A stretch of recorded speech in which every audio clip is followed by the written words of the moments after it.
He played Kendrick Not Like Us too, and started strangulating or whatever he was doing to a child. I don't know. He old pop. I don't know what he's doing, but okay. Welcome. So we're gonna talk about the Jamie Foxx special. It honestly gave me everything I needed. Like going into it, I didn't know what to expect, but it did give me everything that I needed. Obviously, what happened was he pulled people in about knowing he was going to talk about what happened with him, when he got sick, and all these different stories is coming out about him being a clone and when he got better, and us not knowing if he was really okay, them saying he was okay, but he wasn't okay. We ain't seen him. We didn't know what's going on. We ain't seen him on a boat, stuff like that. So they drew us in. What happened was, so we knew he was going to talk about that. He's super talented, can sing, comedian, actor, so everything he do, he usually does well. So even going into it, I didn't know what to expect. I tried to not put any expectations on him. I knew he was going to tell a story, but I didn't, because usually when comedians take a break and come back, it don't be good. You know what I'm saying? It just don't be good. Even when they take a break from acting, they didn't come back, and it usually don't be good for the most part. So yeah, a little skeptical going in with that, but it's still Jamie Foxx. So you're like, okay, he don't really do nothing bad, so you give him a chance. So he started, getting himself warmed up, saying hey to the crowd and, all of that, getting warmed up. He started to tell the story about, he said he had a headache and going to the doctor. The doctor just saying take a little hydrocortisone shot of something like that. I don't know if that was what it was, but something like that. Take a little shot and go home. He was like, what type of doctor is that? And then his sister was like, no, we need to go to another doctor on Pima in Atlanta. So he did his special in Atlanta because of that. So he started off telling the story. He kept repeating himself at the start. And his daughter introduced him to, by the way, his oldest daughter introduced him. So he started off telling his story at the start and kept repeating himself, and he kind of was going slow. He kept repeating himself. You can tell he's trying to stop himself from breaking down, because it's his first time talking about it publicly. So he kept trying to not break down, which is fine. When something's first start, people got to get in the rhythm, and it's his first time on stage, as a stand-up in a long time. I didn't know if it was going to be like a TED Talkie, like how Dave Chappelle be doing, or I knew it was a story, so when you're doing a story, it's kind of hard to make it be TED Talkie. Still, I don't know. But, so he kept repeating himself certain things, I can't remember right now, but he was repeating himself and, going slow, his pace was slow, and he kept crying, pausing to cry, and stop himself and break down, which was cool. Everybody understood. Then too, real quick, they kept panning to the audience. Every time they panned to the audience, I don't ever remember a special where they panned to the audience as much. They kept panning to the audience. And it was different people in the audience, different people and then people you have seen be extras on stuff or acting certain stuff. So I'm when I noticed that later, but when they first panned to the crowd, every time they panned to the crowd, I'm what? That's a gorgeous crowd. That's the most gorgeous crowd I've seen. And too, the crowd was mostly black, 95% black. And with Jamie Foxx, Dave Chappelle, obviously he has a black audience, but I feel in his audience be majority white people in his audience. I don't quote me on that, but I feel it is. So with Jamie Foxx, I was at the very least expected it to be more mixed, but it's really 95% black people, and I think he did that purposely for a reason at the end. And I don't know if he handpicked the audience or it was something. I don't know if it was a casting call or something, but we'll get to it towards the end. But that was just something I know. It's wow, that's a gorgeous crowd. Then I started noticing different people. I was hold on now. I've seen this person over there. I've seen this person on this. That was a little role in that, little role in that. It's okay.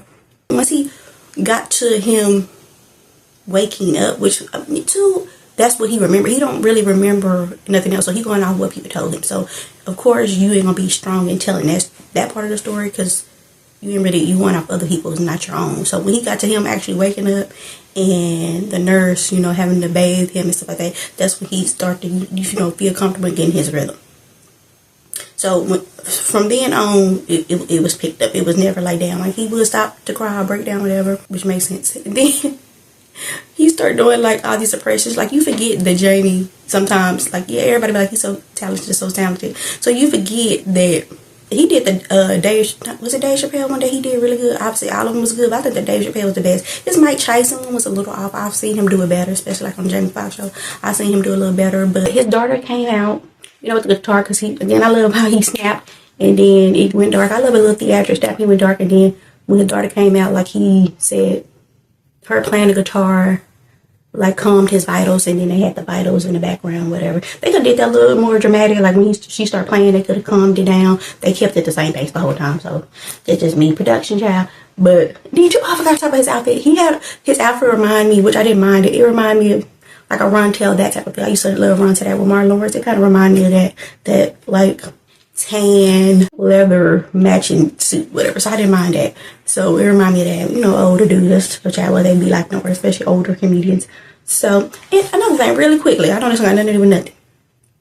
People don't talk about how attractive Jamie Foxx is. He's been attractive since In Living Color. Nobody ever talks about it. Like, everybody always talk about Marlon, but nobody ever talks about Jamie. Maybe because he dated a certain type of women. That's why. But nobody ever talks about how attractive he is and how attractive he has been. And his little hair piece. Like, he was the first Steve Harvey child. Well, I don't know if he was the first Steve Harvey, but the piece. His little hair piece. He always got his little piece and it be looking good.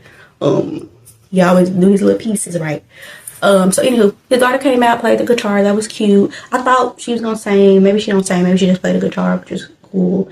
And then, you know, he started singing with her. Well, not really singing. I feel like he was doing more like a poem type thing, which was cool. And, you know, when you trying to do something like that, you obviously need a certain type of audience. He was like behind her, breaking down, and he got behind her because she can shine too. That was super cute.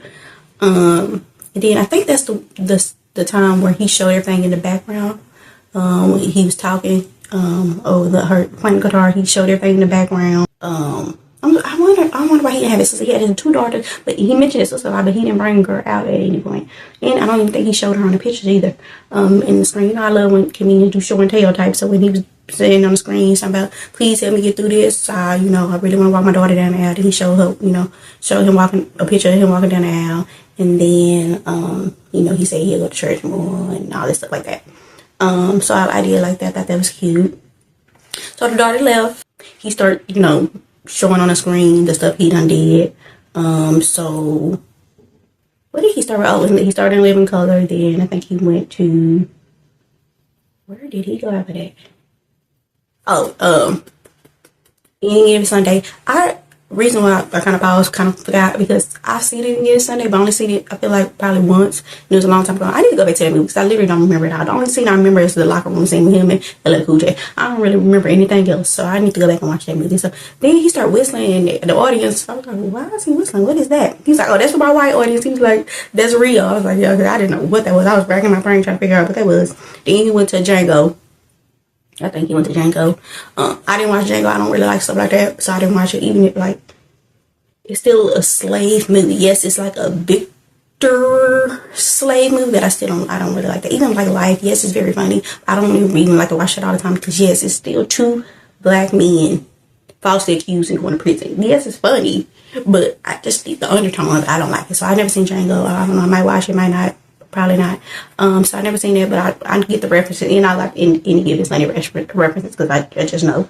But he never mentioned Jamie Foxx though. Like when he started playing the piano at the end, which everybody was waiting on. We seen the piano. We knew he was gonna play. Everybody was waiting on that. We were waiting on him to sing.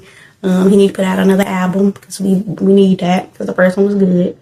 I think it was the first one. Like I said, I think he did stuff on cassettes back in the day. I don't know, but you know, he used to sing all the time with Jamie Foxx. So he didn't put that on the screen, or I thought he was gonna at least sing something for the Jamie Foxx. So he didn't even do that. I'm like, sing don't forget about your family. You know, like come on now. His voice is so good. When I don't know if it was him saying before his daughter or after his daughter. I'm not talking about the end when he was on the piano, but he did something like that. He still got it. Their voice still, you know how sometimes people get older and their voice don't be as strong, but his was still good. I was like, yes. He still can do the impressions for the most part. His voice was still good. He still, you know, got stage fresh or whatever. He kept saying, is this a clone? This a clone. But I'm like, a clone would say that, like a clone, because you're not talking about now, although you can still do it well. So obviously, that's when you should sound like a clone. You still can do the impressions and stuff like that. And still have the voice. That's not a clone. But saying your old stuff, that don't mean you're not a clone, child. That's what you did back then. I was like, why are you missing James Foxx? Yeah, he got a lot of stuff that I mentioned. Obviously, he can't mention everything. He can't mention Bait and Held Up and all this other stuff. He can't mention everything. But the James Foxx show was the biggest one I thought should have been mentioned. Yeah, like I said, I want him singing piano, but I'll go back to it because I know I missed a whole bunch of stuff. I didn't write that down. It's just me talking off the top of my head. But when he went to the piano, he's playing. I've been waiting. It was like the elephant in the room. I was waiting for him talk about him dating white women. I knew he was gonna talk about it. I was just waiting for him to talk about it. Then when he said something, he said, I jumped out of a black woman. He said, oh no, that ain't what I meant. I don't know if they put that because he said, I had a stroke. I don't know if they wrote that in or he actually messed up and caught it. Because I don't know, because it feel like he should have been there like that. And two, going into, I was like, oh, he probably gonna have somebody at least help him write or at least help punch it up or something. I thought he was gonna have an extra writer, but when I looked at the credits, they just said him, like performing written by him. It didn't show anybody else. And I'm not saying like he didn't write it or couldn't have wrote it, but I just really thought, you know, when the older comedians been gone for so long, I feel like they usually have somebody to help them. And maybe he did, maybe they just didn't put it in the credits, or maybe it's under something else that I don't know. But it did say written and performed by. It was just his name. Then at the piano when he said, "Oh, jumped out of a black woman," he meant no, I jumped out of a black man. And then he said, "Oh no, that ain't right. Let me do that again. I had a stroke." And then since they kept it in, yes, it was funny. Like I said, I don't know if that was how it was supposed to go, or he really did just catch himself and then just still made it funny. I feel like it should have been in there. So I feel like that was purposeful, but who knows? We don't know. Then when he said. It's so funny. Jamie, maybe two people don't be mad at Jamie because his dating purposes. A lot of people be mad at him for his dating purposes or whatever, but because we only see him with one type of woman. But he literally was talking how, like, when somebody say what you feel or what a lot of people feel or have felt, is like it makes it less. Like, it's when they don't acknowledge it that makes it weird. But when he said how women was feeling, because you know he got a sister and stuff, and yeah, his daughter's amazing, but he got like a sister, you know, and stuff like that. So I don't know about his mother and stuff like that, but because he didn't mention anything, but he was saying his family, like, or whatever. So he not mixed, so his family was black. So he was talking about how we feel like, oh yeah, he sick because he had them white women. He you know. And the women know, they're like, yeah, that's why, because if you had a black woman, she would have been taking care of you and nursed back to health in no time. They would have really been advocating for you. People always talk about black women, but black women really be holding it down, really be nurturing back to health. We ain't gonna let nothing happen. We ain't gonna let you slip on your square. Like, we ain't gonna let you move funny. We keep you accountable. We ain't just letting you do whatever you want. You gonna be held accountable. You gonna be on your square. You gonna be looking good, because you know, it's a certain person that he was dating a certain type of women. He looking good now. He looking a fuck. It's like, come on now. But anywho, yeah, we gonna keep you right and know what to do. I think Sherry Sharp had a joke one time. It's like, oh no, that was a younger woman, older woman. He's like, we know what to do when you're about to have a stroke. You talking about older men dating young women. They ain't gonna know what to do. But it's kind of like that type of feel. But how your sister like advocate for you, like, no, we doing this and this. It's the same thing. Like, I don't know how you don't get. That's like the ultimate love that you will get, like your sister, your mother. I don't know. Okay, whatever. But people like what they like, so that's whatever. But yeah, he was talking about how black women feel, or how people have felt like, yeah, that's why you. It's like, why you sit there? Cause you like the bunny. It's like, da, da, da, da. That was just hilarious, because he was just saying how people felt. It's when you ignore it that people be a little funny. But when you saying that's how people feel and saying you get the joke and you get it and you're part of the joke and it's fine. He's like, well, I'm delivered. I was like, where is the joke? I mean, he said, I ain't gonna be with them no more. I was like, child, where's the joke? You was a lie, you a lie, you a lie. He said in public. I said, okay, there it is. And he a lie about that too. But okay, we got it. Oh, this is why I say he got a black audience. It's because only a certain type of audience can do that call back and stuff like I said. I don't know if they were the crowd was picked or it was just a natural crowd. I don't know, but let's say it was a natural crowd. If it's a natural crowd, like, only we can pick it up like that for real. Pick it up. He knew. Every time a man goes through something that's down, who he go to? Black people. And especially black women, to lift him up and hold him up and make him feel good and make him feel better. And yeah, it is Atlanta, but you know, so people can say whatever about that. But as a city, so that's why the audience was that. But he knew what he was doing. When he came back, he wanted to come back very specifically in Atlanta with a very specific type of audience. And then he knew, you know, he gonna do the song and he needed to call back, you know, pick that up right quick. Picked it up real quick. When you sang it, we know the call, response and call, you know what I'm saying? So they picked that up right, like they practiced it like it was a choir. Maybe they did practice it, maybe they didn't. Maybe they just picked it up. I don't see, you know, people pick it up before. Obviously, you go to church, pick that up real quick. You can do a new song. Everybody start singing it by the end. Like, it just is what it is. So yeah, like, that was cool and good. And I kept warning the whole time, like, yeah, you know, like I said, when people are down or something happened, they go to black people. They go to their black audience. It happens every time. So I was thinking that was what it was, but when he started doing callbacks and us singing and stuff and having a crowd participate, like, yeah, you need a certain type of audience for that too. I know I missed a lot of stuff. I should have wrote stuff down. I just want to touch on the major stuff, like, you know, obviously the singing, his daughter's, the impression, the stuff in the background. You know, I love it, theatrics. Oh, he played Not Like Us too. I just thought about that. He played Kendrick Not Like Us too, and started sangulating or whatever he was doing to it. I don't know. He old, pop, I don't know what he was doing, but oh, so I love an older man. Just really, it was very vulnerable. It was like I said, we got to see all his talents, like his impressions, his acting. We got to see a little of that, like it gave a little one man show, but it still had, you know, funny in it. Like I did laugh. I wasn't like, oh my gosh, crying, but it felt like home. It felt like a family reunion. It felt relatable. It felt, you know, like I said, it gave me everything I needed to give. Like it was very good. And when you come back, that's how you come back, especially coming back off of that. That's how you come back. Like, he actually really did that. So if anybody ever come back like a Eddie Murphy or something, we need it to be like that. We don't need to just get on stage and start talking about what Dave Chappelle talk about, like hot topics currently. You don't have to come back with a story or something, like, to make us feel something. Like, we need to feel something. He actually really did that. He really actually ate that bird. I'm not gonna lie to you. Like I said, one thing, you're a little skeptical because stuff been happening. I ain't really been moved to really talk about much, like these stand-ups lately and stuff like that. I haven't really been moved to talk about much.